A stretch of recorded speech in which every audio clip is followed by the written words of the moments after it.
نجد والوں میں ایک شخص آپ صلی اللہ علیہ وآلہ وسلم کے پاس آیا، سر پریشان یعنی بال بکھرے ہوئے تھے۔ ہم اس کی آواز کی بنبناہٹ سنتے تھے اور ہم سمجھ نہیں پا رہے تھے کہ وہ کیا کہہ رہا ہے، یہاں تک کہ وہ نزدیک آن پہنچا۔ جب معلوم ہوا کہ وہ اسلام کے بارے میں پوچھ رہا ہے، آپ صلی اللہ علیہ وآلہ وسلم نے فرمایا، اسلام دن رات میں 5 نمازیں پڑھنا ہے۔ اس نے کہا، بس اس کے سوا تو اور کوئی نماز مجھ پر نہیں؟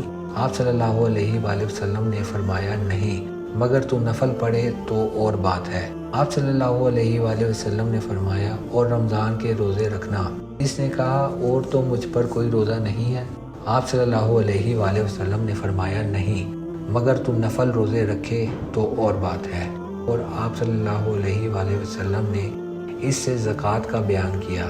وہ کہنے لگا کہ بس اور کوئی صدقہ مجھ پر نہیں ہے؟ آپ صلی اللہ علیہ وآلہ وسلم نے فرمایا، نہیں، مگر یہ کہ تو نفل صدقہ دے تو اور بات ہے۔ پھر وہ شخص پیٹھ موڑ کر چلا، یوں کہتا جاتا تھا، قسم خدا کی، نہ اس سے بڑھاؤں گا نہ گھٹاؤں گا۔ آپ صلی اللہ علیہ وآلہ وسلم نے فرمایا، اگر یہ سچ ہے تو اپنی مراد کو